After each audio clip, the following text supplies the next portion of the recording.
You currently join me on the road to Dracula's castle, where I'll be stopping at some equally fascinating locations along the way.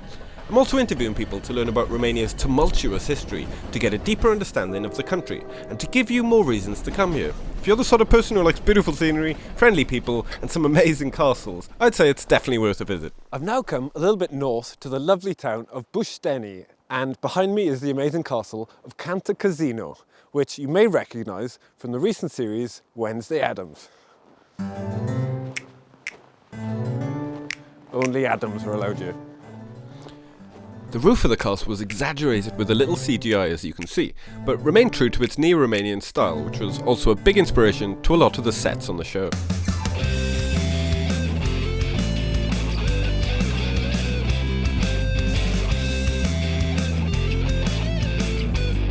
We're about to chat to the castle's guide manager to find out more about the castle, its history, and how Netflix has helped promote Romania. View from Praha. From the screen.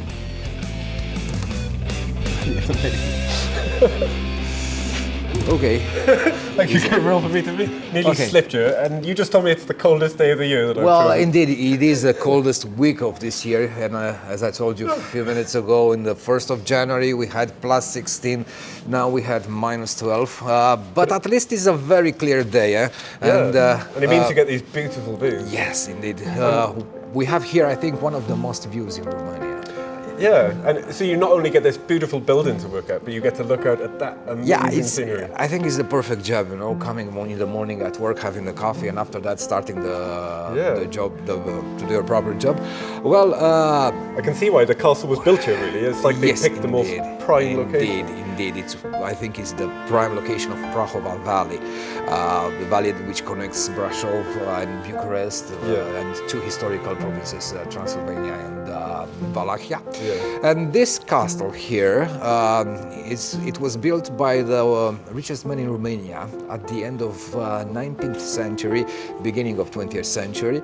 His name was Gheorghe Grigore Cantacuzino, and he was nicknamed the Nabab. Nabab, the richest rich guy. Actually, he was the richest man in Romania and one of the greatest politicians that we had at the end of 19th century, beginning of 20th century. The castle from Bușteni, Cantacuzino Castle, is built in neo-Romanian style, which means it's a traditional style here. Yeah, I've just come from Peleș Castle. Yes, Peleș is totally different. This is almost feels more Romanian. Yes, Peleș, it was the castle built by the Romanian king, started with Carol I, and it has that German architecture, Here in Bușteni, at Cantacuzino Castle, the architecture is absolutely, let's say, purely Romanian. It's a neo-Romanian style, which is it's very similar with Byzantine styles. So it's like a bit more modern, I suppose. A bit more modern than the Byzantine styles. And the building actually was built between 1901 and 1911, so it took 10 years to finish this castle. And was the summer residence of Prince Cantacuzino until 1948. Let's make let me find the word. Clarification? Yes, Okay. We call Gheorghe Grigore Cantacuzino a prince because he was related actually, with the Cantacuzino's family, which during the Byzantine Empire gave two emperors on the Byzantine throne. So it was Matei and John VI. So they were sort of royals? Yes, they have some royal blood, but not modern royalty. It's the ancient royalty actually from 12th and 3rd century. So they were just really rich and they had very good taste, I imagine. They were rich, they have a good taste, and also Prince Cantacuzino had a competition with a Romanian king at that time, Carol I. Right. They compete for who owned the most mountains. and who had the most beautiful castle, And, who had the most? That's like the richest game you could ever play. Yeah, it's the richest game. Got more mountains than I have 6 mountains. You? Only 5. It's so poor, Trumps with mountains. Yeah, and that's when you know you've made it. In this competition, they said the stories are saying that Prince Cantacuzino built this castle as a reply to King Carol I for Peleș Castle. Really? And one of the greatest Romanian historians, Nicolae Iorga, said in one of his books, quoting the Prince Cantacuzino, when I go out on the balcony and having my coffee in the morning, I'm very happy. I'm very, very excited because I have a view 10 times more nicer than the King, the Carol I, going out on his balcony on Peleș Castle to enjoy his coffee. Oh. Well, he couldn't just enjoy it; he had to enjoy it in a spiteful way. Yeah, and you have to admit, this is a quite. I can't disagree. And it's right. So it's not just the setting, but also the styles and that made it such an important historical castle. But lately, it's become a TV and worldwide treasure. Yes. How do you feel about the Wednesday being filmed here? Well, to be honest, Wednesday filming here, it was done in a very big secret. So really? Actually, nobody knows what happened here. The castle was completely closed for visitors. We were sent in a 5 weeks holiday, which is that right? Yeah, which was really nice. That's why we really hope to have the next 10 seasons filmed here, you know. Everybody can enjoy 5 weeks holiday. And actually only a few people had the access on during the filmings here, so actually nobody knows what's happened really.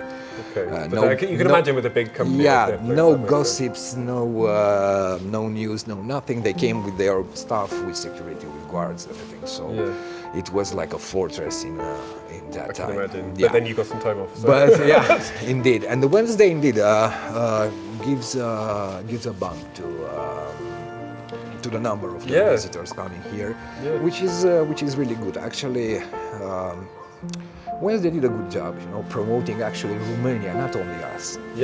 Because they promoted Romania.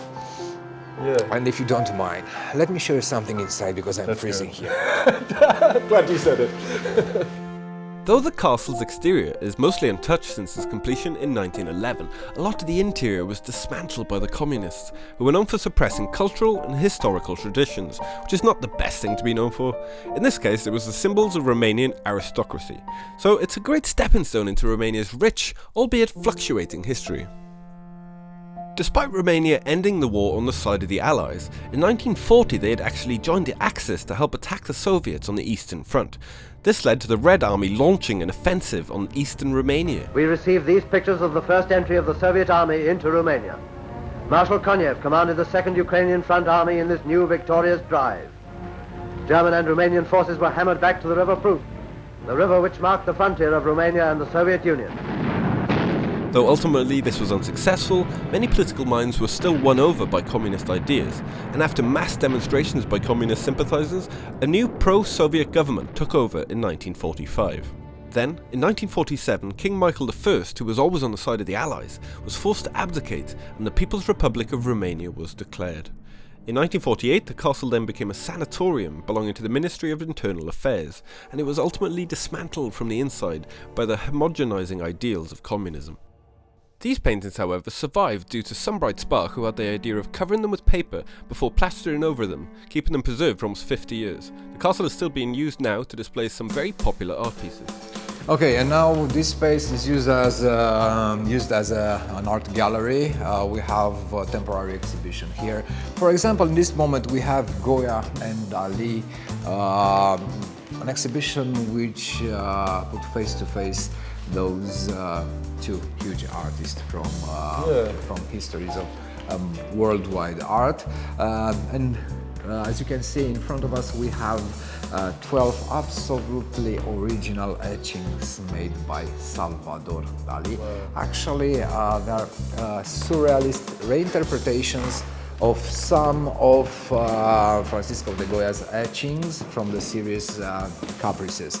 We had great artists from Europe here with etchings and lithographs signed by Matisse, by Dali, by Picasso, and every 6 months we're changing the exhibition to bring something in. And I think it's amazing that Romanian culture, like, it's almost a mixture of European culture in a way. So it's, you're doing now what they were doing back then in a way. Yes, because Romania it was at the crossroads. You know, we have three provinces. We have Wallachia in the southern part, Moldavia in the east, and Transylvania in the west. Yeah, and everywhere you go, you will see a different influence. In the south, influence from the Ottoman Empire. In Moldavia, influences from Russia.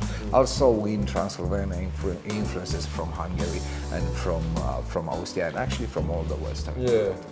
It's a perfect example of how Romania is like a mixture in the middle of all this we're cultural boiling pot. We're actually an island of Latins, surrounded by Slavics, and indeed, Romania is the only Latin country in this area. Latin language as well. Yes, Latin language, and also there is Moldavia.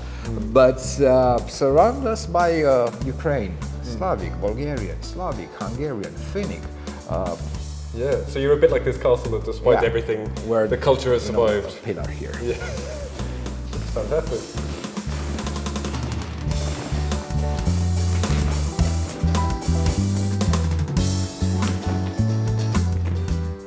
Vomitation. Yes. What a great one to start. No, attention. It's in Spanish. Vomitación recíproca. Which means let's speak together. Oh, it does mean that. I thought I was just being uncultured and then No. Let's speak together. Let's speak together. What a lovely moment, eh? Yeah. The castle is now owned by the direct heiress of the Cantacuzinos, Lorna Cantacuzino, the nabob's great-granddaughter. It's also privately owned, so it's available for parties and weddings. I mean, can you imagine the photos? Next week I'm going to the beautiful city of Brasov, learning about its surviving Saxon community, the story of its black church, and I'll even be climbing a mountain. Thanks a lot to Gabriel and the Cantacuzino staff for sharing their amazing castle with me, as well as their knowledge. I really feel like everyone's been super friendly so far, and generous with their time, and it's not just here, it's been like the whole country so far. I also want to thank you for being generous with your time by watching, and I hope to see you next time. Bye!